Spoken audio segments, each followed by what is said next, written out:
আচ্ছা আমি একবার রিক্যাপ করি। সম্ভাবনা এই চ্যাপ্টারটা প্রথমত শোনো, তোমাদের স্কুল পরীক্ষায় কনফার্ম থাকো, এখান থেকে তো কোশ্চেন আসবেই এবং বোর্ড পরীক্ষায় কোশ্চেন আসবে, কোনো মিস নাই। আর সেকেন্ড কথা হচ্ছে সম্ভাবনা জিনিসটা, এই ব্যাপারটা বা এই শব্দটা আমরা আমাদের দৈনন্দিন জীবনে অনেক বেশি ব্যবহার করি। আর এটার যে ম্যাথমেটিক্যাল সূত্রটা, সম্ভাবনা কোনো একটা ঘটনা, সম্ভাবনার ইংলিশে হচ্ছে প্রবাবিলিটি, যেটাকে আমরা পি দ্বারা প্রকাশ করি। কি দ্বারা প্রকাশ করি? পি দ্বারা। যে ধরো এ একটা ঘটনা, এই ঘটনা ঘটার সম্ভাবনা পি অফ এ ইকুয়াল, উপরে হচ্ছে অনুকূল ঘটনা, অনুকূল ঘটনা, আর নিচে হচ্ছে মোট ঘটনা।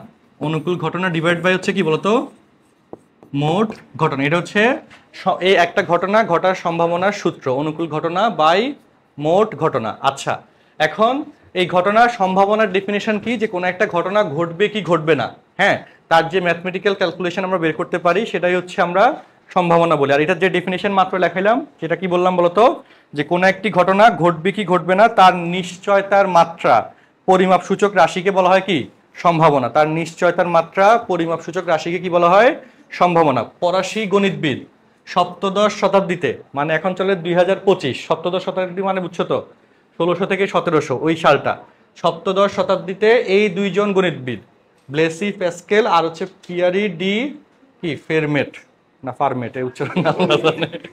আচ্ছা তো তারা দুইজন, আমাদের নামও কিন্তু তারা এরকম করে উচ্চারণ করে বুঝছো, ওই বাংলাদেশ উচ্চারণ তারা কি করে বাংলাদেশ এরকম বলে না, সো তাদের নাম হচ্ছে এরকম, আমাদের উচ্চারণ হবে, কিছু করার নাই। তো ফরাসিদের নাম তাদের মতো করে তারা ইংলিশটা গেল। আচ্ছা তো এই দুইজন গণিতবিদ মূলত সপ্তদশ শতাব্দীকে ওই প্রবাবিলিটি বা সম্ভাবনার তত্ত্বগুলো নিয়ে আবিষ্কার করে এবং সেই হিসেবে তাদের নামকরণে আমরা এখন জানতেছি জিনিসগুলো, ঠিক আছে। সর্বপ্রথম তারাই ডিসকাশনসগুলো করছিল। আচ্ছা ওকে, সবার কি লেখা হয়েছে এটুকু পর্যন্ত? ওকে বলো।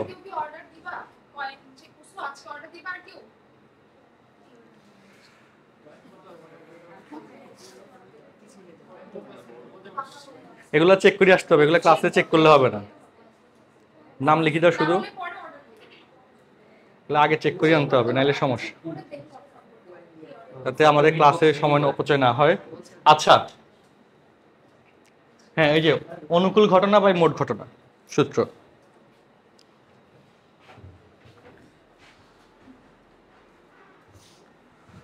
আচ্ছা গেল। এখন সেকেন্ডলি আমরা এই সম্ভাবনার হিসাবগুলো বোঝার জন্য অনেকগুলো রাশি আমাদের জানতে হয়, অনেকগুলো কিওয়ার্ডস জানতে হয়। তো সেই কিওয়ার্ডসগুলো আমরা বই থেকে যেগুলো যেগুলো আছে প্লাস এক্সট্রা যেগুলো লাগবে সবগুলো জিনিস আমরা ডিসকাস করব, ঠিক আছে। ওকে, তো প্রথম কথা হচ্ছে দৈব পরীক্ষা। দৈব পরীক্ষা জিনিসটা কি, খুব সিম্পল হিসাব, বুঝো। ধরো একটা বক্সের ভিতর, আমি আগে এক্সাম্পলটা দিই তাহলে তুমি কি মানে ভালোভাবে বুঝতে পারবা। ধরো 5টা লাল কালারের বল, তারপর ধরো 4টা হোয়াইট কালারের বল আর 3টা ব্ল্যাক কালারের বল আছে। এখন চোখ বন্ধ করে তুমি যদি কোনো একটা বল নাও সেটা হবে কালো, ঠিক কিনা? কালো কালারের বল আছে এখানে, আছে, সেটা লাল হইতে পারে আবার সাদাও হইতে পারে। কোনটা হবে সেটা কি আমরা বলতে পারতেছি? বাট কোনটা হইতে পারে সেটা তো বলা যাচ্ছে, যে হয় লাল হবে, নাইলে কালো হবে, নাইলে সাদা হবে। সবুজ কালারের কোনটা পাওয়া যাবে বলো, সম্ভব এখান থেকে? না। এই যে তুমি জানতেছো যে রেজাল্ট কি আসবে, সম্ভাব্য রেজাল্ট কি আসবে, কিন্তু অ্যাকুরেটলি কি আসবে সেটা তো আমরা বলতে পারতেছি না। এই যে সম্ভাব্য রেজাল্টগুলো আমরা জানি, এই ঘটনাটাকে বলা হয়, এই পরীক্ষাটাকে বলা হয় র্যান্ডম এক্সপেরিমেন্ট বা দৈব পরীক্ষা, যেখানে সম্ভাব্য রেজাল্ট সব জানা থাকবে কিন্তু অ্যাকুরেটলি কি আসবে সেটা কি বলা যাবে না, মানে বলা সেটা শিওরলি বলা যাবে না। কথা কি বুঝতে পারছি? এই ঘটনাটার নাম কি বলো, এই এক্সপেরিমেন্টের নাম হচ্ছে র্যান্ডম এক্সপেরিমেন্ট। সো দেখো এই যে ডেফিনিশন দেখো, যখন কোনো পরীক্ষার সম্ভাব্য সকল ফলাফল আগে থেকে জানা থাকে, আগে থেকে কি, কারণ তুমি জানো বক্সের ভিতরে 3 কালারের বল আছে, তাই না, উঠাইলে যে কোনো একটা কালার হবে। আচ্ছা কিন্তু পরীক্ষাটিতে কোনো একটি নির্দিষ্ট চেষ্টায়, কোনো একটি নির্দিষ্ট চেষ্টা মানে হচ্ছে চোখ বন্ধ করে একটা বল তুমি তুললা, এটা একটা চেষ্টা করলা, তাই না, বা চোখ বন্ধ করে আরেকটা বল তুললা, এটা একটা চেষ্টা করলা।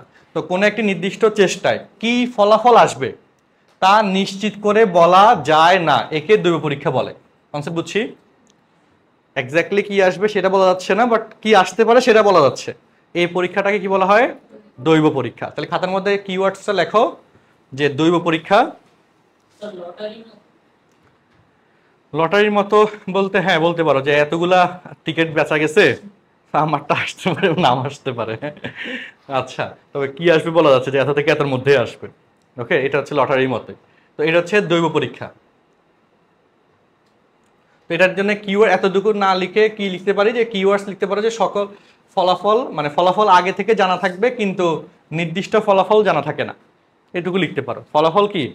সম্ভাব্য ফলাফল আগে থেকে জানা থাকবে। সম্ভাব্য ফলাফল আগে থেকে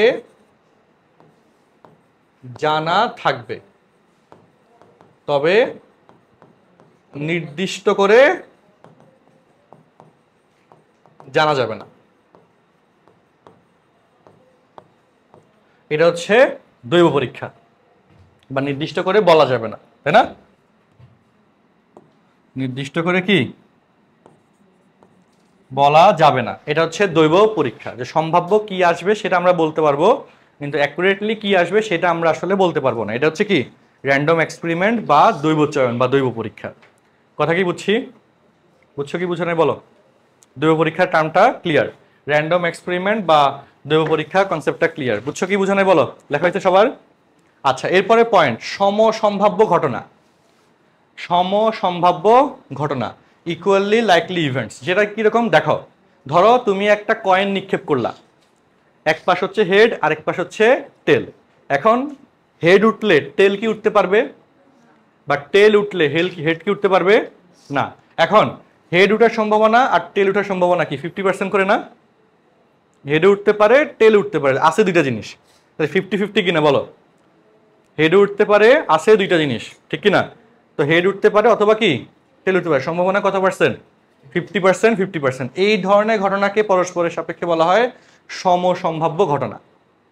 ওকে, যে পরস্পর এই যে হেড এবং একবার নিক্ষেপে হেড এবং টেল যে কোনো একটা উঠবে, তাদের ঘটনার সম্ভাবনা কত? 50%। বা একটা বক্স ধরো, আমি আরো সহজ করে বলি, একটা লাল কালারের বল আছে আর একটা হোয়াইট কালারের বল আছে। তুমি যদি লাল কালারের বলটা, একটা বল উঠাও, হয় সেটা লাল হবে, নাহলে কি হবে? সাদা হবে, ঠিক কিনা? তো সেক্ষেত্রে সম্ভাবনা কত পার্সেন্ট? 50-50 না? কোনোটা কি বলা যাবে এটা 60 এটা 40? তুমি তো দেখতেছো না, ঠিক কিনা? এটা কি বলা যাবে? তো এই যে এখান থেকে আমি লাল বল অথবা সাদা বল নিব, হ্যাঁ, এই বল নেওয়ার যে ব্যাপারটা, যে সম্ভাবনার ঘটনাটা, এটাই হচ্ছে কি সমসম্ভাব্য ঘটনা। সমসম্ভাব্য কি ঘটনা। তো এখানে বইয়ের যে এক্সাম্পলটা দিছে, স্টেটমেন্টটা দিছে, আমরা সেটা একটু রিভাইজ করে দিই, দেখো, যাতে তোমাদের বুঝতে সুবিধা হয়। যদি কোনো পরীক্ষার ঘটনাগুলি ঘটার সম্ভাবনা সমান হয়, ঘটার সম্ভাবনা কি হইতে হবে? সমান হয়, অর্থাৎ একটি অপরটির চেয়ে বেশি বা কম সম্ভাব্য না হয়, একই কথা, তবে ঘটনাগুলোকে সমসম্ভাব্য বলে। ঘটনাগুলোকে কি বলে? সমসম্ভাব্য, মানে সমান সম্ভাবনা আছে। সমসম্ভাব্য মানে কি? সমান সম্ভাবনা আছে। আচ্ছা, যেমন একটি নিরপেক্ষ মুদ্রা। নিরপেক্ষ মুদ্রা মানে বুঝছো? কোনো প্রকার টেম্পার্ড করা হয় না, যে এক পাশ উঁচা আর এক পাশ নিচা, এরকম না, এরকম না, ঠিক আছে? নিরপেক্ষ মুদ্রা নিক্ষেপে হেড বা টেল আসার সম্ভাবনা সমান। সুতরাং হেড আসা ও টেল আসা ঘটনা দুইটি সমসম্ভাব্য ঘটনা। মাথায় ঢুকছে? তো এখানে সমসম্ভাব্য ঘটনার পাশে জাস্ট নোটটা যেটা লিখবা এইটুকু, যে ঘটনাগুলো ঘটার সম্ভাবনা সমান।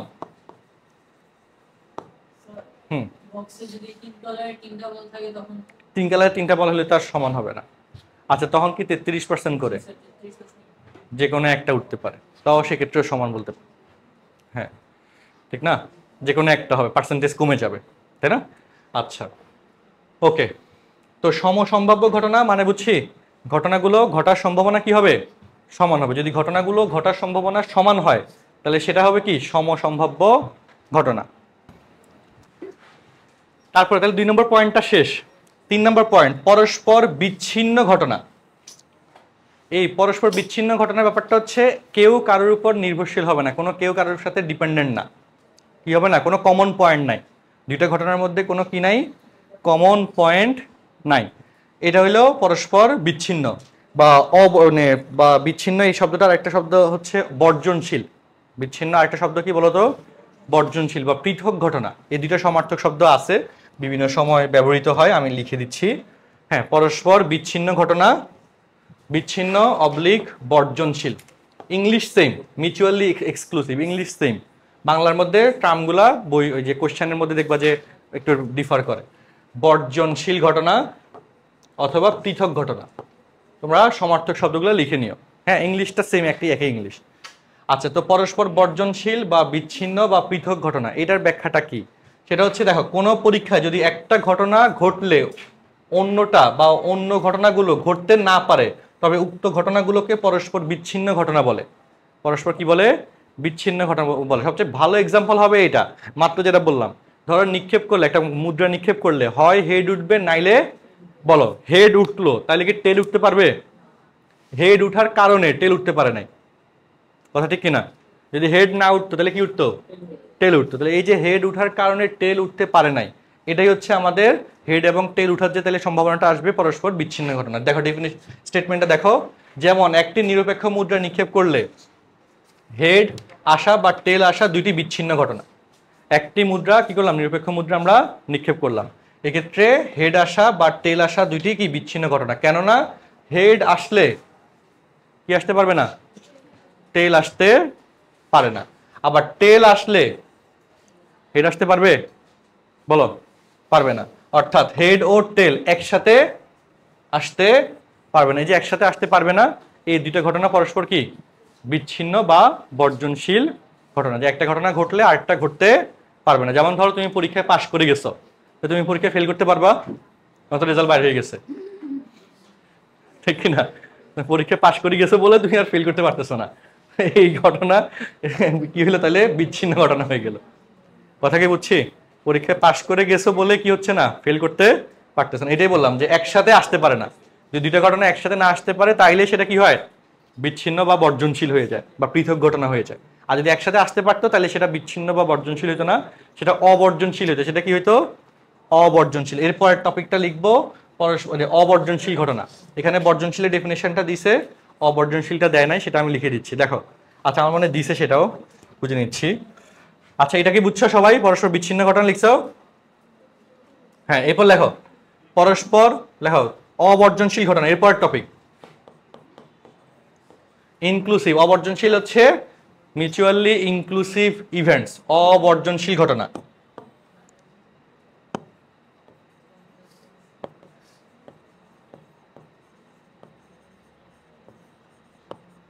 এই কথা হলো না, বর্জনশীল ঘটনার মধ্যে কোনো কি নাই? কমন কিছু নাই। বর্জনশীল ঘটনার মধ্যে কোনো কি নাই? বলো, বর্জনশীল বা বিচ্ছিন্ন ঘটনার মধ্যে ধরো আমি যদি বিচ্ছিন্ন ঘটনার সেট লিখি, এ সেট বি সেট, কি থাকবে না? কোনো কমন কিছু থাকবে না। আর অবর্জনশীল মানে কি? বর্জন হয় নাই, কমন আছে। তো বর্জনশীল ঘটনা যদি আমরা সেট হিসাব করি, এই যে এখানে একটা, এই যদি এ বলো, এটা যদি বি বলো, এখানে কি এ ইন্টারসেকশন বি, কমন থাকবে। বর্জনশীল ঘটনার মধ্যে কি থাকবে?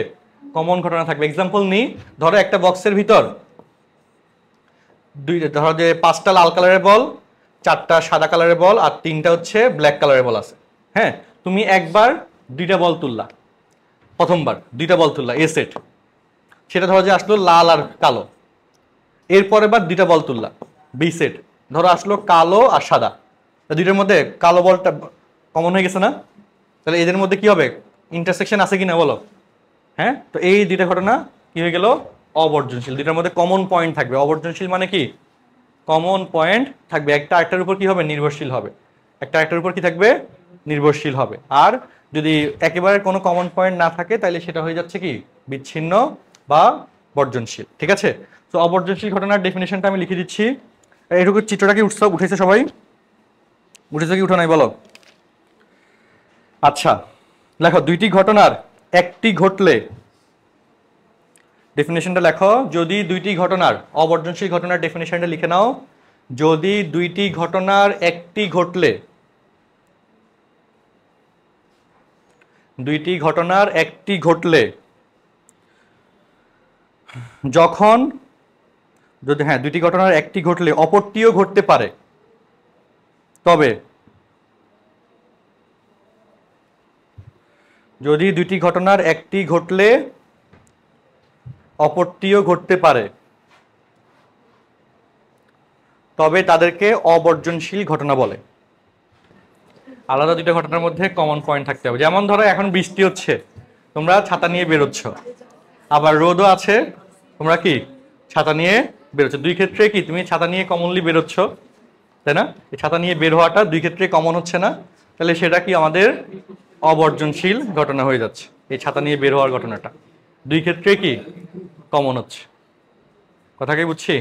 দুইটা ঘটনার মধ্যে সহজ কথা মনে রাখবা, কোনো দুইটা ঘটনার মধ্যে যদি কোনো কমন ব্যাপার থাকে তাইলে সেটা কি হয়, অবর্জনশীল। দুইটার মধ্যে আছে। এইখানেও কিন্তু সেম ঘটনাটাই আমরা বললাম যে তুমি দুইটা করে বল তুলছো, কমন বল আছে দুই জায়গার মধ্যে, তাহলে সেটা হয়ে গেল অবর্জনশীল। ঠিক আছে? আর যদি কোনো একটার সাথে একটা কোনো সম্পর্ক না থাকে, যেমন হেড উঠলে টেল উঠতে পারবে না বা টেল উঠলে হেড উঠতে পারতেছে না, তখন হচ্ছে সম্পূর্ণ আলাদা, তখন সেটা বর্জনশীল হয়ে গেল। আচ্ছা গেল। এবার আসি বর্জনশীল অবর্জনশীলের পরের পয়েন্ট, অনুকূল ঘটনা বা অনুকূল ফলাফল। তো অনুকূল ফলাফল জিনিসটা কি, যেটা তোমার লাগবে সেটা যদি তুমি পাও তাহলে কি অনুকূলে গেলা। যে পরীক্ষার হলে পারতেছো না, আরেকজন থেকে দেখা দরকার, সেটা তুমি পায়ে গেলা, তার মানে পরীক্ষার গার্ডটা তোমার অনুকূলে আছে, ঠিক কিনা? আর কিন্তু তুমি দেখতে পারতেছো না, তোমার দেখা দরকার, তাহলে কি প্রতিকূলে আছে, তাই না? তো অনুকূল মানে যেটা তোমার লাগবে সেটা যদি তুমি পাও।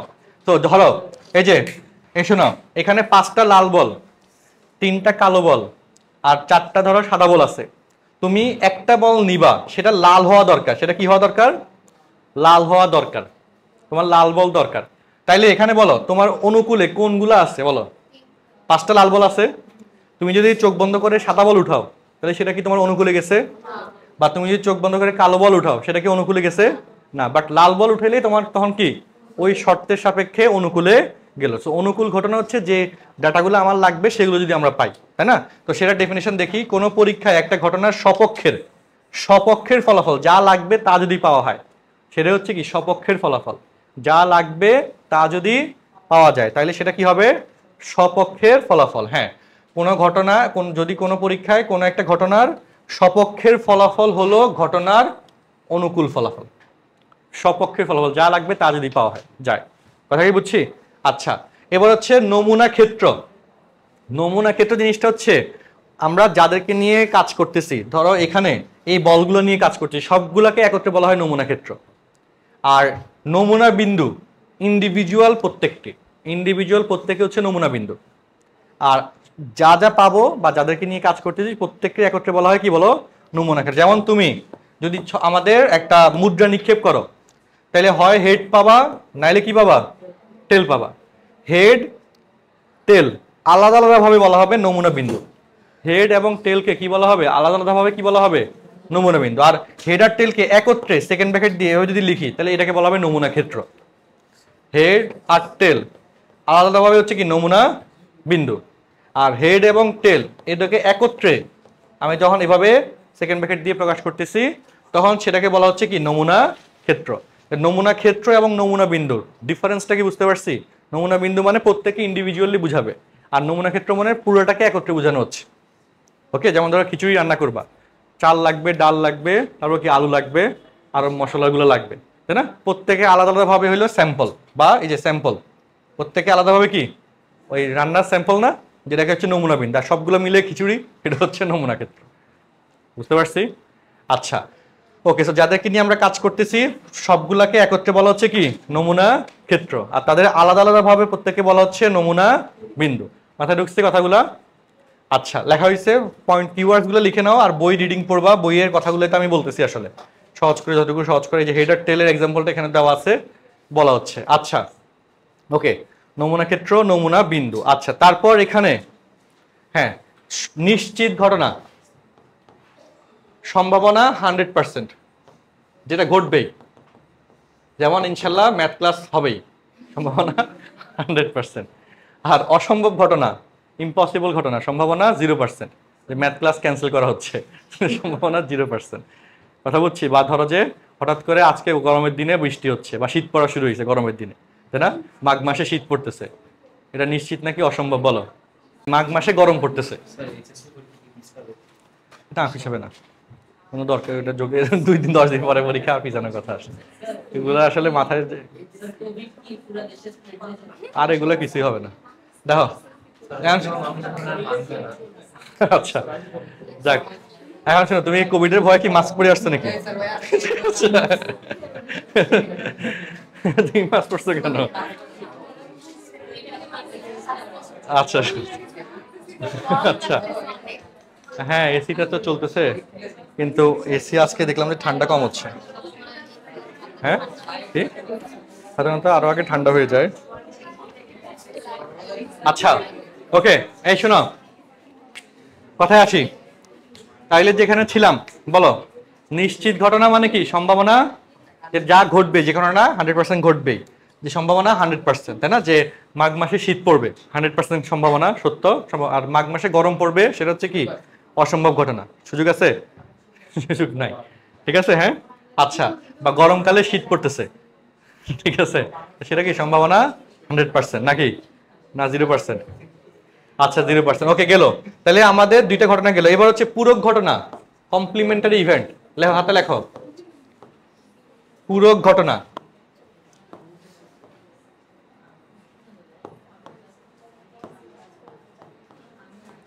Complimentary event. এই পূরক ঘটনা কি বলো? তোমরা তো পড়ছো, বলো পূরক ঘটনা বলতে কি বুঝো বলো? এটা দিয়ে ম্যাথও আছে, বইয়ের উদাহরণে ম্যাথ আছে, লাস্টের উদাহরণটা পূরক ঘটনা দিয়ে ম্যাথটা করছে। ইংলিশে বলে কমপ্লিমেন্টারি ইভেন্ট। আচ্ছা শোনো, ধরো তুমি পরীক্ষায় পাশ করবা, তার সম্ভাবনা হচ্ছে 70%, তাহলে পরীক্ষায় ফেল করার সম্ভাবনা কত? 30%, তাই না? তো কোনো একটা ঘটনা এবং তার ঠিক বিপরীত ঘটনা, এই যে বিপরীত ঘটনা সেটাকে বলা হচ্ছে পূরক ঘটনা। কোনো একটা ঘটনার যে বিপরীত ঘটনা, সেই ঘটনাটাকে বলা হয় কি? পূরক ঘটনা। আমরা তো সম্ভাবনা বলতেছি না, সম্ভাবনা তো এরপরে আসবে। আচ্ছা, আর তুমি পরীক্ষায় পাশ করবা, পরীক্ষায় পাশ করবা, তার সম্ভাবনা যদি 70% হয়, তাহলে পরীক্ষায় ফেল করবা, তার সম্ভাবনা কত? 30%। বলো পরীক্ষায় পাস, ওকে, এবং পরীক্ষায় ফেল, এই দুইটার যোগফল 100% বা কত?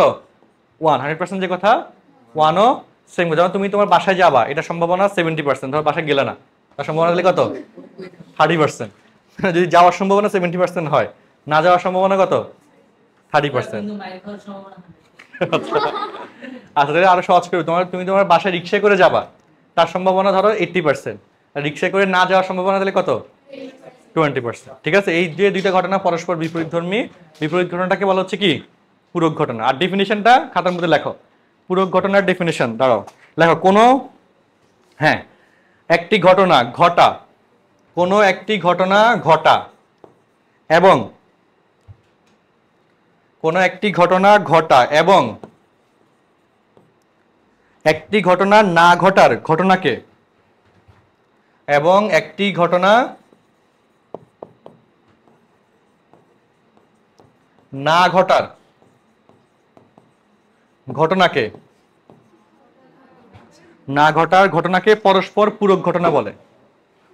না ঘটার ঘটনাকে পরস্পর পূরক ঘটনা বলে। এটাই তো মাত্র বলতেছিলাম এতক্ষণ ধরে, যে একটা ঘটনা একটার বিপরীত। কোন একটি ঘটনা ঘটা এবং একটি ঘটনা না ঘটার ঘটনাকে কি বলে? পূরক ঘটনা বলে। এখন জিনিসটা উইয়ার্ড ভাবে দিছে, আমরা জাস্ট পড়াচ্ছি, আর আমরা জিনিসগুলো সহজ করে তো ব্যাখ্যা দিলাম, তাই না? আর এটার সাথে এক্সাম্পল এগুলো লিখে রাখো, এক্সাম্পল। আর একটা ঘটনা যদি এ হয়, এই তার পূরক ঘটনা কে a to the power c দ্বারা প্রকাশ করা হয়। একটা ঘটনা এ হলে তার পূরক ঘটনা, পূরকের ইংলিশ কমপ্লিমেন্টারি ইভেন্ট, সেই জন্য c আসছে, a to the power c দ্বারা প্রকাশ করা হয়। একটা ঘটনা এ, তার পূরক ঘটনাকে কি a to the power c দ্বারা প্রকাশ করা হয়। ঠিক আছে। আচ্ছা, তো পাস করা, ফেল করা সম্ভাবনা 100% বা হচ্ছে 1 এখান থেকে আসলো। একটা ঘটনা ঘটায় এবং একটি ঘটনা না ঘটার ঘটনাকে কি বলে? পরস্পর পূরক ঘটনা বলে। পরস্পর কি বলে?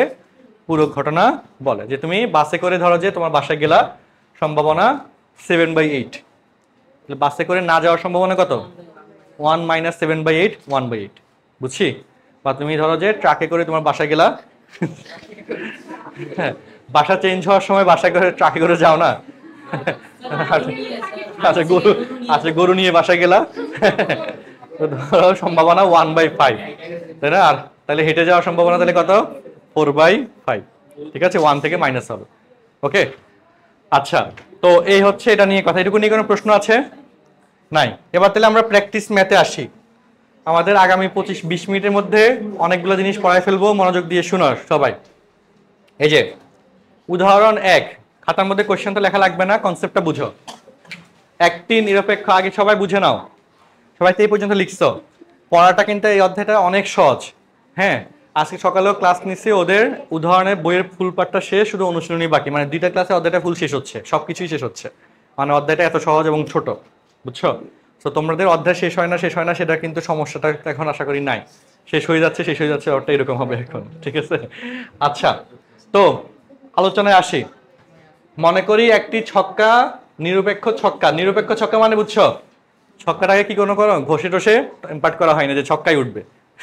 আমরা তো অনেকে এগুলো করে, তাই না, যে কেমনে কেমনে মারে ছক্কাই উঠে, তাই না, সিস্টেম করে থাকে। তো এই ব্যাপারটা হবে না, এই জন্য নিরপেক্ষ বলছে, এই জন্য কি বলছে, নিরপেক্ষ বলছে। আচ্ছা, ছক্কা নিক্ষেপ করা হলো, 5 আসার সম্ভাবনা কত বুঝো, এখন বলো ছক্কার মধ্যে কয়টা গুটি থাকে? একটা গুটি থাকে।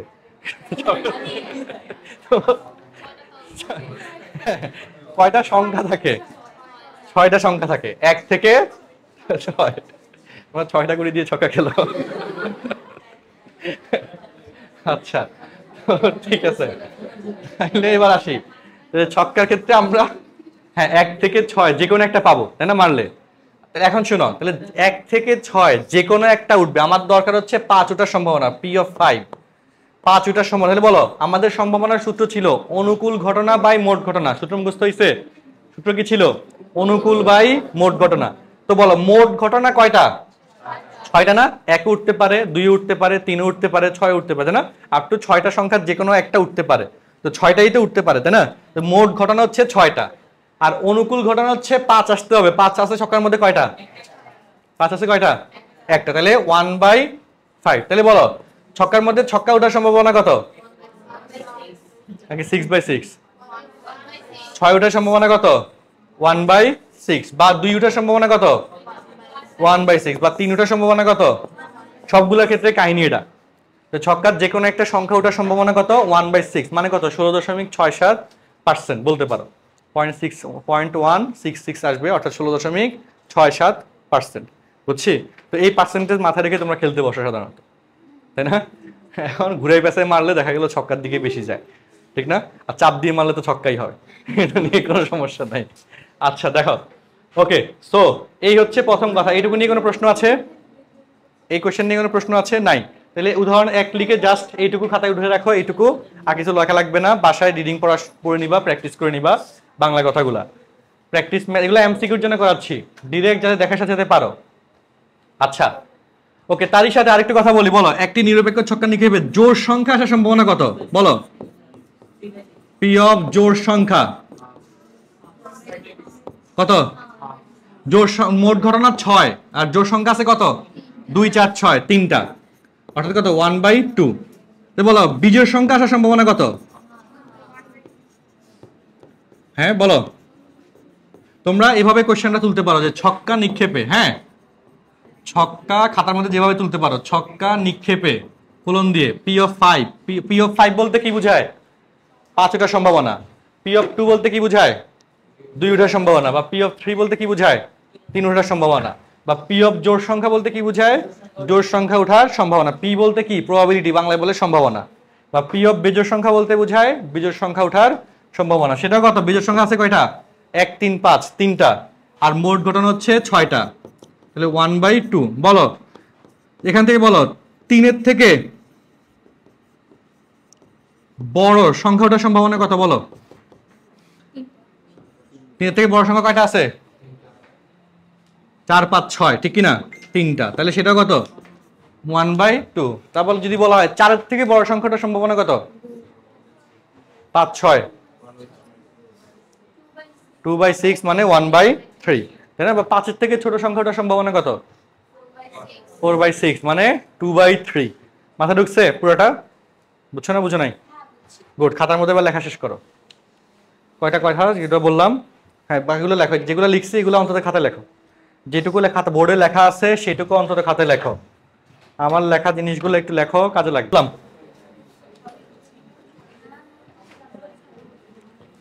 উদাহরণ 2 গেল। দেখো এই যে আসো আমাদের বলের অঙ্ক, এই শোনো মনোযোগ দাও। 3 নাম্বার বক্স, খাতার মধ্যে এত কিছু উঠানো লাগবে না। উদাহরণ 3 লিখে আমি যা লিখতেছি এগুলো উঠাবা ঠিক মতো। দেখো 4টা লাল বল, 5টা সাদা বল আর 6টা কালো বল আছে, ভালো কথা। দৈবভাবে বা দৈব পরীক্ষা মানে চোখ বন্ধ করে একটা নিচ্ছ, দেখে না, তাই না? আচ্ছা, একটি বল নেওয়া হলো, বলটি লাল হওয়ার সম্ভাবনা বলো, পি অফ লাল বলো। মোট বল কয়টা?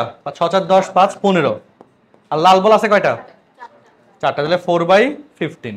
তারপর বলছে বলটি সাদা হওয়ার সম্ভাবনা, সাদা আছে কয়টা? 5টা, আর মোট হচ্ছে 15টা, তাহলে 1/3। তারপর বলটি কালো হওয়ার সম্ভাবনা 6/15, 3 দিয়ে কাটলে 2/5। মাথায় ঢুকছে সবার? এই পরীক্ষায় এগুলো এমসিকিউতে আসবে, ছোট কোশ্চেন এগুলা লিখে দিবা। আর যদি কতে আসে কোনো কারণে, তাইলে তো বাংলা কথাটা লিখে দিবে হবে। বাংলা কথাটা বইয়ে রিডিং পড়লে বুঝতে হবে, যা বলছি মুখে আমি তাই এখানে লেখা, ঠিক আছে? শেষ কিন্তু, আর কিছু না। অধ্যায়টা অনেক সহজ, উঠাও। অধ্যায়গুলো আগে পড়ানো দরকার ছিল আসলে, ছোট ছোট অধ্যায়গুলো, তখন গার্জিয়ানে বলতে আরে স্যার তো শেষ সব। কি যে টেনশনে আমাকে পালাইছিল, আপনার সিলেবাস শেষ হচ্ছে না, এই না সেই না, মহা মুসিবত। এখন দেখা গেলো, আমি কিন্তু প্রথম থেকে তোমাদের বলে আসতেছিলাম যে দেখেন ছোট ছোট চ্যাপ্টারগুলো পরে আছে, এগুলো তাড়াতাড়ি শেষ হয়ে যাবে। প্রথম দিকে বড় চ্যাপ্টার, এগুলো একটু সময় লাগতেছে, এই ব্যাপারটা এরকম। কারণ তোমরা তো সেটা দেখতেছো যে আসলে না, দ্বিপদীতে কত সুন্দর করে পড়লাম, 2টা ক্লাসে সব শেষ। হ্যাঁ, অনুপাত সমানুপাতের মধ্যে লাগতেছে 3টা ক্লাস, 2টা ক্লাস নিছি, 8টা ক্লাস লাগবে। ব্যবহারিক জ্যামিতিতে লাগতেছে 2টা ক্লাস, তাই না? ছোট চ্যাপ্টার, এটাতে লাগবে 2টা ক্লাস। আচ্ছা, ওকে, লেখা হয়েছে? লেখা শেষ এটুকু? আচ্ছা, অনুপাত সমানুপাত তোমাদের তাহলে আবার করাবো। অনেকে যারা বিকেলে ক্লাস করছিল তারা পাইছিল, তারা ক্লাস একটা বেশি পাইছিল। হ্যাঁ, আচ্ছা, ওকে, লেখা শেষ। চলো আমরা নেক্সটে যাই। নেক্সট প্রশ্ন, উদাহরণ 3 গেল। আচ্ছা চলো, এই যে এতক্ষণ ধরে যা বললাম, ছক্কা নিক্ষেপে 4 আসার সম্ভাবনা কত বলো? 1/6 বা কত পার্সেন্ট? 16.67%, ঠিক আছে? পার্সেন্টেজ চায়। বিজয় সংখ্যা আসার সম্ভাবনা কত? 1/2, তাই না? 1/2। আচ্ছা, তো 4 অথবা 4-এর থেকে বেশি সংখ্যা আসার সম্ভাবনা কত? 3/6 বা 1/2। আচ্ছা, 5-এর থেকে কম আসার সম্ভাবনা কত? 4/6 বা 2/3। গুড। আর লাল কালো সাদা বল মিলে তো এই কোশ্চেনটা মাত্র করাইছি। কালো 9 বলো, কালো 9 হইলে কি হবে? হয় লাল হবে, নাইলে সাদা হবে। 8 5 13, আর মোট বল কয়টা? 13 6 19। কথা বুঝছো? কালো 9 তার সম্ভাবনা। তাহলে কালো যদি না হয়, তাহলে কোনটা কোনটা হওয়া লাগবে এখানে এই শর্তে? লাল আর সাদা। তুমি বলতে পারো, আমি বল অন্য কোনো কালার কি আছে এখানে? আর নাই, সো এই 2 কালারই নেওয়া হয়েছে, বুঝছি?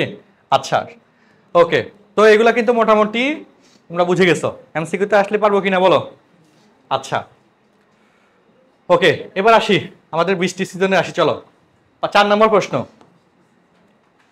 বলো জুলাই মাসে ঢাকা শহরে 21 দিন বৃষ্টি হয়েছে, তাহলে 4 জুলাই 21, তাহলে এটা 4 জুলাই না 8 জুলাই? 8 জুলাই। হ্যাঁ, 8 জুলাই বৃষ্টি হওয়ার সম্ভাবনা। অনুকূল ঘটনা বাই মোট ঘটনা, অনুকূল ঘটনা বাই মোট ঘটনা। বলো জুলাই মাস কয় দিনের? হ্যাঁ, 30 দিনের। 31 দিন, গুড। এই জন্য নিচে 31, আর বৃষ্টি হয়েছে কয়দিন? 21 দিন। তাহলে 21/31 হচ্ছে এই 8 জুলাই বৃষ্টি হওয়ার সম্ভাবনা কত? 21/31। আর বৃষ্টি না হওয়ার সম্ভাবনা কত? 10/31। 21 দিন বৃষ্টি হয়েছে, আর থাকে কয়দিন? 10 দিন। থাকে কয়দিন? 10 দিন। তাহলে 10/31 ওই হচ্ছে, এটা হচ্ছে বৃষ্টি না হওয়ার সম্ভাবনা। মাথায় ঢুকছে সবার? বলো। আচ্ছা, তো উদাহরণ 5 দেখো, একটি এলাকায় নির্দিষ্ট জরিপে দেখা গেল 65 জন প্রথম আলো, 65। আচ্ছা, তারপর হচ্ছে হ্যাঁ 40 জন ভোরের আলো, ভোরের কাগজ। আচ্ছা, 45 জন জনকণ্ঠ, আর 52 জন হচ্ছে যুগান্তর পত্রিকা পড়া। তাহলে মোট হচ্ছে 202 জন। মোট হচ্ছে কয়জন? আচ্ছা, এদের মধ্যে হতে একজনকে দৈবভাবে নির্বাচন করলে তিনি যুগান্তর পত্রিকা পড়েন, এর সম্ভাবনা কত? তাহলে এর সম্ভাবনা নিচে মোট ঘটনা 202, আর যুগান্তর করে কয়জন? 52 জন। হিসাব বুঝছো? 52/202। আচ্ছা, তিনি প্রথম আলো পড়েন না, এর সম্ভাবনা কত? নিচে তো 202, প্রথম আলো পড়ে 65 জন। সো আর প্রথম আলো পড়ে না কয়জন? এতজন। এই তিনটা যোগ করলে হচ্ছে কত আসে? 137। 5 2 7, তাই না? 5 4 9 9 4 13, 137। ওকে, তাহলে 137/202 এটা হচ্ছে প্রথম আলো পড়ে না এর সম্ভাবনা। বুঝছি? আর যুগান বলো আনসার কি পুরোটা দেখা যাচ্ছে নি এখানে? আমার কথা আবার বলি, এই যে এখানে আছে। আচ্ছা, ভাঙার কথাটা বলতেছো? আচ্ছা, ভালো কথা বলছো। কাটাকাটি করতে পারো, না করতে পারো, সেটা নিয়ে কোনো সমস্যা নাই।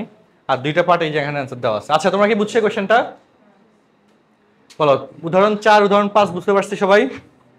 আচ্ছা, তারপর বলো, কাজের এই অঙ্কটা তো সেম ভাবে করা যাবে। ওকে, আর এই যে প্রবাবিলিটি ট্রি, নমুনা ক্ষেত্র এবং প্রবাবিলিটি ট্রি, এটা মূলত আমাদের পরীক্ষায় আসবে 4 মার্কের। আর ওগুলা হচ্ছে কতে আসতে পারে, নাহলে এমসিকিউ। বুঝছি? আচ্ছা, স্যার প্রবাবিলিটি ট্রি লিখে হেডলাইন দাও, তুমি তাহলে দিয়ে দাও। হ্যাঁ, মানে আমরা এমন একটা সিস্টেম করলাম যেখানে তোমরা যদি একটু ঠিকঠাক মতো পড়াশোনা করো, পরীক্ষায় ভালো মার্কস পাও, তাইলে তোমাদের আমাদের থেকে বাই ডিফল্ট ট্রিট পাইতেছো। বাই ডিফল্ট অটোমেটিক ভাবে, কোনো চাওয়া পাওয়া লাগতেছে না, ঠিক না?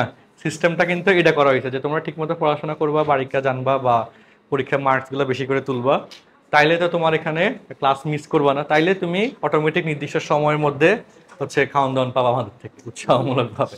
হ্যাঁ, আর সেটা তো করতে হবে সবার। আচ্ছা, ওকে, তো চলো আমরা প্রবাবিলিটি ট্রি এর আইডিয়াতে আসি। মনে করি উদাহরণ 6, এটা তোলা লাগবে। দুইটি নিরপেক্ষ মুদ্রা একসাথে নিক্ষেপ করা হলো। ওকে, নমুনা ক্ষেত্র তৈরি করা, এটা পরীক্ষায় আসে। ছোটটা এটা দুইটার জন্য হচ্ছে 2 মার্কে আসতে পারে, আর যদি আরো বড় কেস দিয়ে তাহলে 4 মার্কে দিবে। আচ্ছা, তো বুঝো, প্রথমবার নিক্ষেপ করার পর হেড উঠলো টেল উঠলো, আগে বুঝে নাও, আমি সহজ করে বুঝাই দিই। একটা মুদ্রা নিক্ষেপ করলে কি আসে? হেড উঠতে পারে অথবা, তো ধরলা প্রথমে হেড উঠলো, এটা ধরে নিয়ে তুমি আরেকটা মুদ্রা নিক্ষেপ হইলো, সেটা রেজাল্ট লিখবা। এটার রেজাল্টটা হেড উঠতে পারে অথবা টেল হইতে পারে, তাহলে আলটিমেট রেজাল্ট হবে হেড হেড অথবা হেড টেল। আচ্ছা, বা প্রথমবার যদি হেড না উঠে টেল উঠতো, বুঝো, তাহলে এরপরে দ্বিতীয় মুদ্রার ক্ষেত্রে সেম হেড আর টেল উঠা সম্ভব। তাহলে এই ক্ষেত্রে ঘটনা কি ঘটতে পারে? টেল হেড আর হচ্ছে কি টেল টেল, এই 4 রকমেরই ঘটনা ঘটা সম্ভব, এর বাইরে কোনো ঘটনা আনা সম্ভব না। সেই জিনিসটাই তুমি এখানে শিখলা। বুঝছি? একবার হেড আর একবার হেড, দুইটা হেড একসাথে আসতে পারে, বা হেড টেল, টেল হেড, টেল টেল, যত রকমের আমাদের রেজাল্ট আসতে পারে সেটার ড্রাফটটা হচ্ছে তুমি এখানে দেখলা। আর পরীক্ষা লেখার সময় এভাবে লিখতে হবে, বইয়ের মতো করে লিখতে হবে যে প্রথম মুদ্রার। হ্যাঁ, আচ্ছা, এটাই তো বললাম যে 2বারই হেড উঠতে পারে। কি কি উঠতে পারে সেগুলো আবার লিখে দিয়েছি, দেখো। এই যে নমুনা ক্ষেত্রটি হবে 2বার হেড উঠলো, সম্ভব। একবার হেড উঠলো, একবার টেল উঠলো, এটাও সম্ভব। মানে কতগুলা কি কত রকমের সম্ভব সেটা লিখতেছ। হ্যাঁ, হেড উঠলো, এটা হচ্ছে প্রথম মুদ্রা, বুঝো নাই?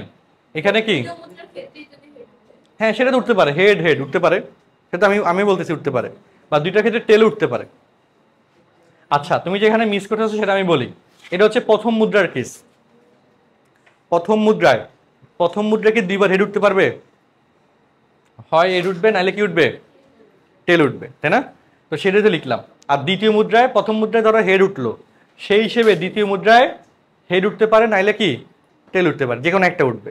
বা প্রথম মুদ্রায় টেল উঠলো, সেই হিসেবে দ্বিতীয় মুদ্রায় হেড অথবা টেল উঠলো। তাহলে সম্ভাব্য কত রকমের রেজাল্ট আসবে সেই জিনিসটা এখানে লেখা হয়েছে। সম্ভাব্য কি কত রকমের রেজাল্ট আসা সম্ভব সেটা এখানে লেখা হয়েছে। এখন কি বুঝো নাই বলো? বুঝতে পারছি সবগুলা? এখানে নমুনা ক্ষেত্র তৈরি মানে কি বুঝছি? যে কত রকমের রেজাল্ট সম্ভব সবকিছু লেখা। বলো, এভাবে লিখবা আর কি, এভাবে লিখলে একই তো কথা। আচ্ছা, তোমরা কি বুঝতে পারছো? এটা বই আনছো না? বই থেকে একটু মার্ক করো। উদাহরণ 6 বই মার্ক করি।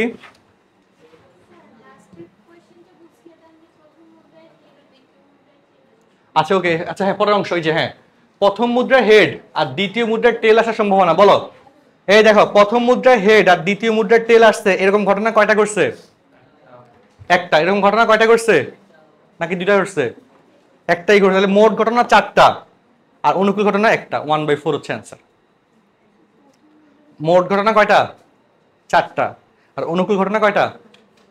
একটা, 1/4 হচ্ছে অ্যান্সার। বুঝছি? আগে সূত্রটাই অনুকূল ঘটনা বাই মোট ঘটনা, অনেক সহজ জিনিস। বলো কি প্রশ্ন আছে?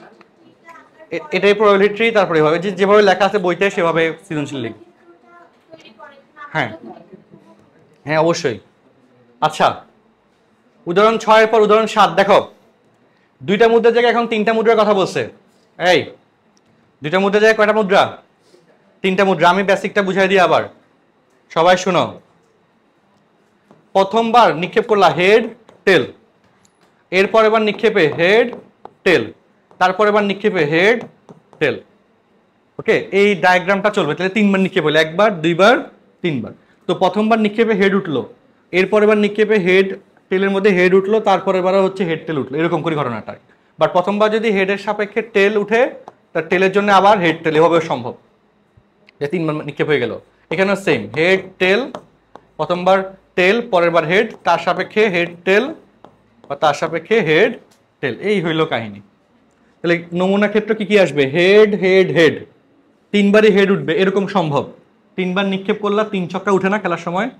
আচ্ছা, উঠতেই পারে। তারপর হেড হেড টেল, এটাও সম্ভব। তারপর head tail head, head tail tail, তারপর tail head head, tail head tail, তারপর টেল টেল হেড আর টেল টেল টেল। এর বাইরে কোনোটা ঘটার সম্ভাবনা নাই, সম্ভব না। এর বাইরে কোনোভাবে নমুনা ক্ষেত্র আনা সম্ভব না। আর এই জিনিসগুলো এভাবে লিখবা, এটাই হচ্ছে প্রবাবিলিটি ট্রি, এটা পরীক্ষায় আসবে। ওকে, 3বারেরটা বেশি আসে পরীক্ষায়। প্রবাবিলিটি ট্রি এর 3বারেরটা কি পড়া কি বুঝছি? এখন এগুলা কিন্তু বাসায় 2-3বার করে প্র্যাকটিস করতে হবে, নাহলে প্যাচে ফেলবা। আচ্ছা, এরপর প্রশ্নটাই আসি, দেখো ক নম্বর। কেবল একটা টেল, এই বলো কেবল একটা টেল। একটা টেল কোথায় আছে? এই যে এখানে একটা টেল, এখানে একটা টেল, আর আসেনি এখানে একটা টেল, তাই না? তো কেবল একটা টেল ওঠার সম্ভাবনা, তাহলে মোট ঘটনা হচ্ছে 8টা। এটা নমুনা ক্ষেত্রে টোটাল কয়টা ঘটনা আসবে সেটা সহজে বের করা যায়। বলো, হেড 3বার নিক্ষেপ, যে মুদ্রা 3বার নিক্ষেপ করছে না, প্রতিবার 2টা করে রেজাল্ট আসে, তো 2 × 2 × 2 গুণ করলে 8, শেষ। এভাবে তুমি নমুনা ক্ষেত্রের বিন্দু সংখ্যা পেয়ে যাবা। আচ্ছা, তো মোট ঘটনা হচ্ছে 8, আর অনুকূল ঘটনা এখানে কয়টা?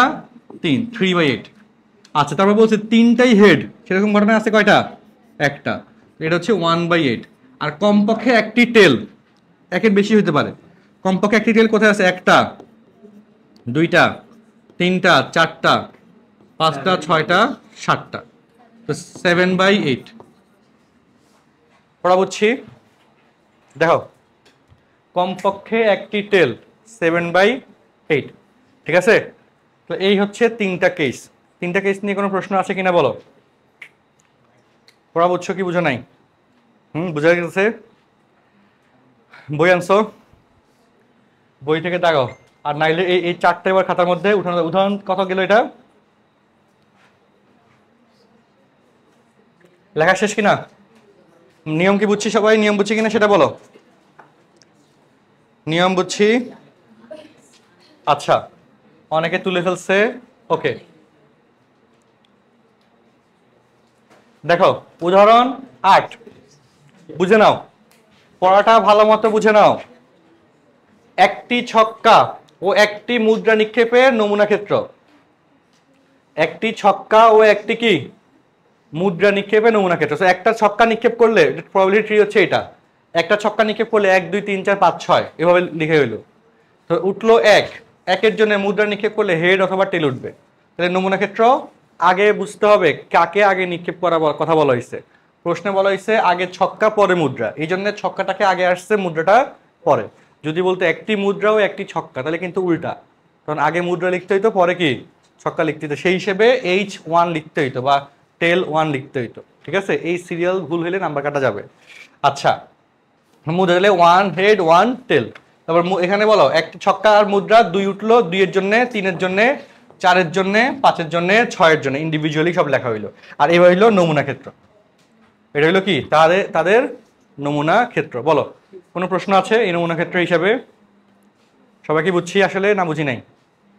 বুঝতে পারছো? আচ্ছা, তাহলে সেক্ষেত্রে এখানে এখানে বলো ছক্কার জন্য আছে 6টা নমুনা বিন্দু, আর মুদ্রার জন্য আছে 2টা নমুনা বিন্দু, টোটাল নমুনা বিন্দু হবে এই জন্য 12টা, 6 দুগুণে 12, এই জন্য মোট নমুনা বিন্দু দেখো 12টি আসছে। মোট নমুনা বিন্দু কয়টি? 12টি। আচ্ছা, তো ছক্কায় 5 এবং মুদ্রায় হেড, এটা কি ছক্কায় 5 মুদ্রায় হেড, আর কোনটা কি আছে? নাই। আসার সম্ভাবনা P of 5H, যেভাবে আমি লিখে দিছি দেখো সেভাবে লেখা, 1/12, 1 কত? 12। ছক্কায় 5 মুদ্রায় হেড, আসার সম্ভাবনা 1/12। ক্লিয়ার? উদাহরণের সবগুলো বাসায় গিয়ে 2বার করতে হবে, এই চিত্রগুলো 2বার করে আঁকতে হবে এই সিস্টেমে, নাইলে এগুলা কিন্তু পরীক্ষায় প্যাচ লাগিয়ে যাবে। ওকে, আচ্ছা আচ্ছা ঠিক আছে, এরপর আসি দেখো। হ্যাঁ, এই অঙ্কটা এরপরে সবচেয়ে গুরুত্বপূর্ণ অঙ্ক, এটা তুলতে দিব খাতার মধ্যে অবশ্যই, এটা আগে বুঝাই নি। এটা পরীক্ষায় আসে সবচেয়ে, ওই কোয়েশ্চেনটা আসে নাহলে এটা আসে, সুপার ইম্পর্টেন্ট, 4 মার্ক। সংখ্যাগুলো পাল্টে যায় বাট পরীক্ষা ব্যাপকভাবে আসে। আচ্ছা, বেসিকটা বুঝো, আমি খুব সহজ করে বুঝিয়ে দিচ্ছি, কনসেপ্টটা বুঝো, অনেক সহজ, তারপর তুলতে দিব। দেখো, ঢাকা থেকে খুলনায় বাসে যাওয়ার সম্ভাবনা 2/5, ঢাকা খুলনা বাসে গেছে 2/5, তাহলে বাসে নয়, বাসে করে যাবে না, তার সম্ভাবনা 1 - 2/5, 5 লসাগু হইলে 5 - 2, 3/5, সেখান থেকে আসছে 3/5, সেখান থেকে আসছে কি? তো বাসে নয়, খুলনায় বাসে করে যায় না, তার সম্ভাবনা কত? 3/5। আচ্ছা, খুলনা হতে রাজশাহী ট্রেনে যাওয়ার সম্ভাবনা 5/8, খুলনা হতে রাজশাহী ট্রেনে গেছে 5/8, ট্রেনে নয়, 1 - 5/8, তাই না? 1 থেকে মাইনাস করতে হবে না, ওই পুরো ঘটনা পড়াইছিলাম আজকে, মনে আছে? পুরো ঘটনার সময় এই জন্য পড়াইছিলাম এটা। তাহলে 8 থেকে 5 গেলে 3/8, 3/8। আচ্ছা, এখানে খুলনা থেকে রাজশাহী ট্রেনে করে গেলে এত, বা ট্রেন নয় হচ্ছে এত। এখন এখানে কোশ্চেন দেখো, এই দেখো আবার বলি, ঢাকা থেকে খুলনায় বাসে করে যায় নাই, তার সম্ভাবনা 3/5, খুলনা থেকে রাজশাহীতে ট্রেনে গেছে, তার সম্ভাবনা 5/8, আর খুলনা থেকে রাজশাহীতে ট্রেনে করে যায় নাই, তার সম্ভাবনা কত?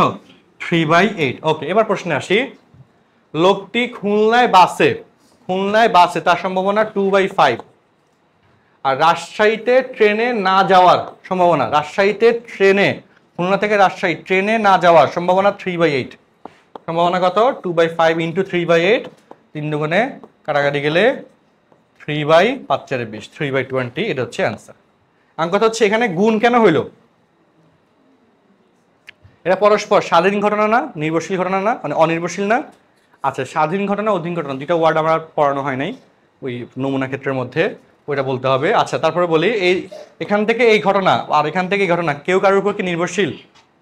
এটা একটা ঘটনা কমপ্লিটলি ডিফারেন্ট, এটা একটা ঘটনা কমপ্লিটলি কি ডিফারেন্ট, তাই না? ডিফারেন্ট না, বলো কেউ কারোর উপর নির্ভরশীল কিনা? নির্ভরশীল না, দুইটাই স্বাধীন ঘটনা। স্বাধীন ঘটনাগুলোর ক্ষেত্রে সবসময় টোটাল ঘটনা বের করলে সেক্ষেত্রে গুণ আসে, সেক্ষেত্রে কি আসে? কি হয়? গুণ হয়। এটার ডিটেল ব্যাখ্যাগুলো মূলত এইচএসসিতে আমরা দেখাই প্রমাণগুলা, আর স্কুল লাইফে জাস্ট হচ্ছে এই একটা কেসই দেওয়া আর সেখানে একটা এক্সাম্পল দিয়ে দিছে। আর এটার জন্য মনে রাখবা যে স্বাধীন ঘটনাগুলোর ক্ষেত্রে কি হয়? গুণ হয়, ঠিক আছে? আর বর্জনশীল অবর্জনশীলের ক্ষেত্রে যোগ বিয়োগ হয়। তো এগুলো আমি দরকার হলে নেক্সট ক্লাসে আরও কিছু আলোচনা করব কলেজের বই থেকে। আচ্ছা, তো স্কুলের বইয়ে জাস্ট এটা দেখে নিলে আর কি। তো এখন বলো, এটা ফুল চার্ট কেন আঁকা হয়েছে? কারণ এখানে কোশ্চেন আরও কিছু দেওয়া যায়। বললো ঢাকা থেকে খুলনায় বাসে নয় এবং খুলনা থেকে রাজশাহীতে ট্রেনে যাওয়ার সম্ভাবনা কত? 3/5 × 5/8, বুঝতে পারছি? বা ঢাকা থেকে খুলনায় বাসে নয় এবং খুলনা থেকে রাজশাহীতে ট্রেনে নয়, ট্রেনে করে না যাওয়ার সম্ভাবনা কত? এত গুণ এত, 3/5 × 3/8। মাথায় ঢুকছে? বলো, কথা কি বুঝছো না বুঝো নাই? আচ্ছা, সো এই হচ্ছে কথা। আর এটার সাথে স্বাধীন ঘটনার অধীন ঘটনার কোডটা আমি বলে দিই। স্বাধীন ঘটনা, ওকে, দুইটা ঘটনাকে পরস্পর আমরা স্বাধীন কখন বলি? যখন কেউ কারোর উপর কোনোভাবে নির্ভরশীল নয়, কেউ কারোর উপর কি কোনোভাবে নির্ভরশীল নয়।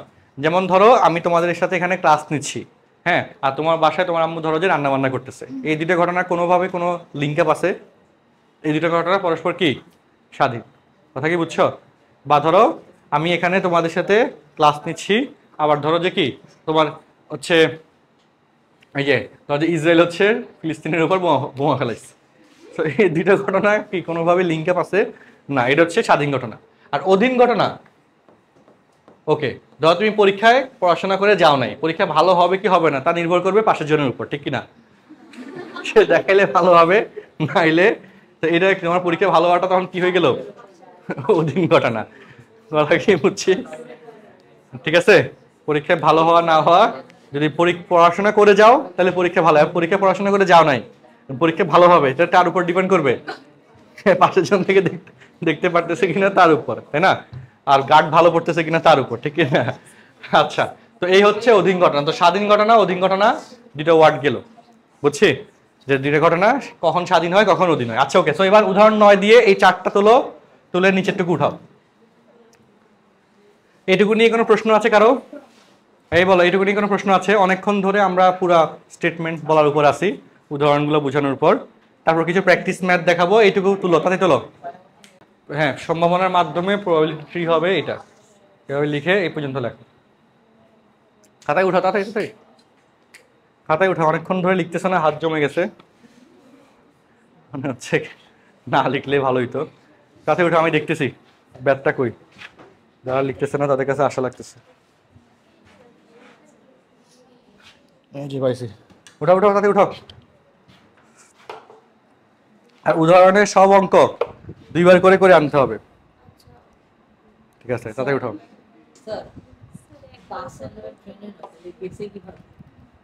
সে ট্রেনে গেছে, ওই যে রাজশাহীতে গেছে, ট্রেনে করে গেছে, হাঁটি গেছে ট্রেনে করে না। তুমি যদি তোমার বাসায় এখন বাসে করে না যাও, রিক্সা করে যদি না যাও, তুমি কিভাবে যাবা? বিমানে? বিমান তো নাই, হাঁটি যাবা। আচ্ছা,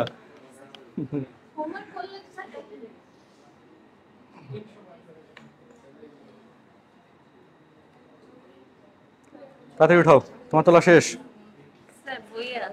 বইয়ে তো সবই আছে, গাইডের সব অঙ্ক সলভ করা আছে, তারপরে তোমাদের করতে হয় কেন? উঠাও উঠাও উঠাও। তুমি এত স্লো কেন? তুমি ভালোই যাও আজকে থেকে, ঠিকঠাক মতো করো সবগুলো, তাতে লেখো। তুমি শুরু করছো এখন, তাই না? আমি তো এই জন্য ব্যাথ নিয়ে পারিস।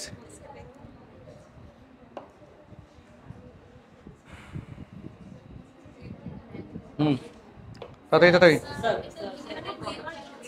কি ট্রেনের? হ্যাঁ হ্যাঁ,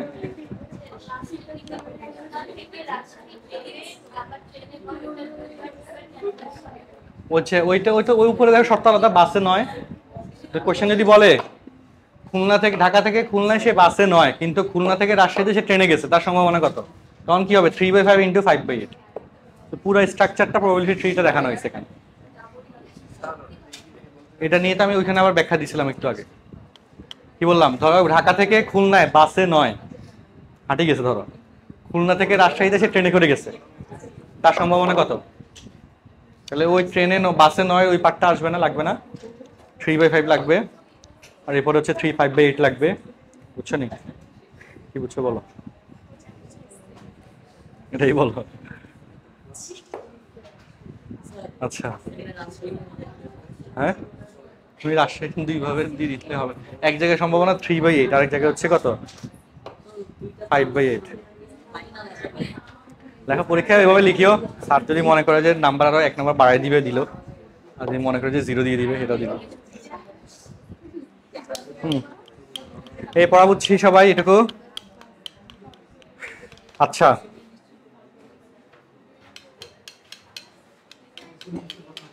ওকে শেষ, নেক্সটে যাচ্ছি।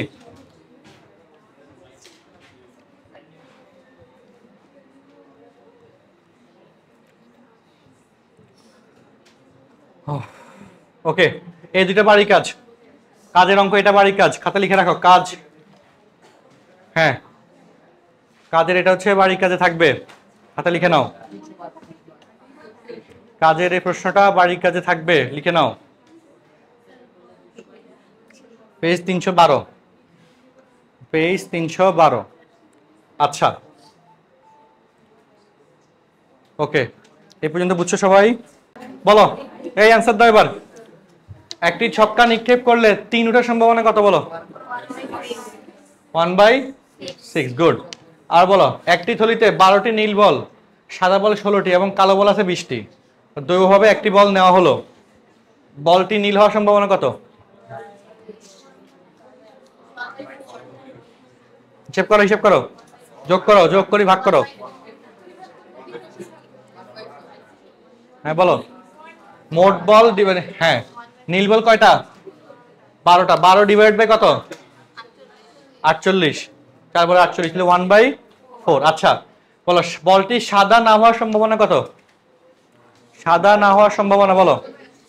সাদা হচ্ছে 16টা, তাহলে সাদা না হইলে 12 + 20 32টা। তাহলে সাদা না হওয়ার জন্য 12 + 20 32 বাই কত হবে? 48। তাহলে কত হয়? 2/3, তাই না, ভাগ করলে। আচ্ছা ওকে। একটি মুদ্রাকে 3 বার নিক্ষেপ করা হলো, বলো 3 বার নিক্ষেপ করলে নমুনা ক্ষেত্রে বলো। Head head head, head tail head, তাই না? তারপর কি?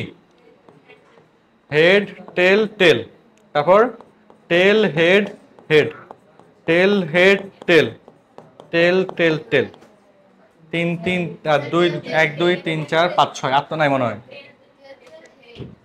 টেল টেল হেড লিখি নাই। আচ্ছা এখানে কয়টা আসবে? আচ্ছা 8টা হবে, তাই না? 1 2 3 4 5 6 আর 2টা আছে। হ্যাঁ টেল টেল টেল, টেল টেল হেড। হ্যাঁ আর কি আসবে? হেড হেড টেল আসবে, তাই না? ওকে 8টা। এবার বলো টি অপেক্ষায় অধিকবার এইচ আসার সম্ভাবনা কত? এবার বলো। এটার জন্য এটা লিখছি, নাহলে আন্দাজে লেখা যেত না। নিচে তো 8। টি অপেক্ষায় অধিকবার হেড আসার সম্ভাবনা, যোগ বিয়োগ বর্জনশীল অবর্জনশীলের ক্ষেত্রে, ওগুলো তোমাদের আছে নি, আমি দেখবো করাবো। আচ্ছা বলো, এই যে এখানে আছে, এই যে এখানে বলো 1 টেল অপেক্ষায় অধিকবার হেড, 2 3 টেল অপেক্ষায় 4 1/2। এই তোমরা কি এটা ধরো না, তাই না? এখানে টেল 0 বার, হেড 3 বার। এই এখানে কি টেল 0 বার, হেড 3 বার, তাহলে এখানে টেল অপেক্ষা হেড বেশি, বুঝছি তো 1/2 হচ্ছে অ্যান্সার। আচ্ছা তারপর বলো 0 বার টেল আসার সম্ভাবনা কত? টেল একবার আসে নাই, তার সম্ভাবনা কত? এই যে এটা 1/8। 0 বার টেল আসার সম্ভাবনা 1/8। পড়া বুঝে গেছে? 0 বার টেল আসার সম্ভাবনা কত? 1/8। আচ্ছা তারপর বলো, এই যে 6 এর অ্যান্সার বাই করে দেখি খাতায়। 6 এর অ্যান্সার বাই করে খাতায় দেখি তাড়াতাড়ি। মানে সর্বোচ্চ, কমপক্ষে মানে সর্বনিম্ন, সহজ বাংলা। মানে আরো বেশি হইতে পারে, কমপক্ষে একটি হেড মানে একটা হেড হইতে পারে, 2টা হইতে পারে, 3টা হইতে পারে, ঠিক আছে? মানে বড় জোর একটি মানে হচ্ছে কি, যে বড় জোর আমি এই তালা পর্যন্ত উঠবো, আমি আর উঠবো না।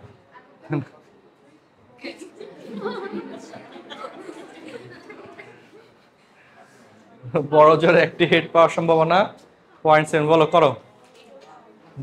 দুইটি মুদ্রা নিক্ষেপের ক্ষেত্রে, হ্যাঁ যাও,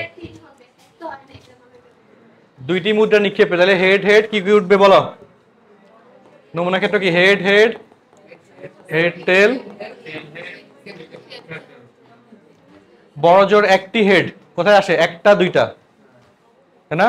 2/4 মানে 1/2 0.5, তো এটা হচ্ছে না, তাই না? কমপক্ষে একটি হেড, তাহলে একটা হেড আসবে অথবা 2টা, 1 2 3 3/4, তাহলে 0.75 মিলছে। আর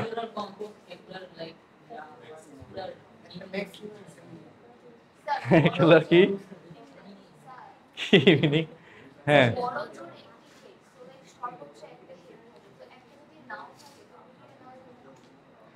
আচ্ছা বড় জোর একটি হেড পাওয়ার সম্ভাবনা, আচ্ছা হ্যাঁ সর্বোচ্চ একটা হেড পাইতে পারে, তো একটা হেড নাও আসতে পারে। হ্যাঁ তাহলে এখানে এখানে সেক্ষেত্রে সর্বোচ্চ একটা হেড কয়বার আছে?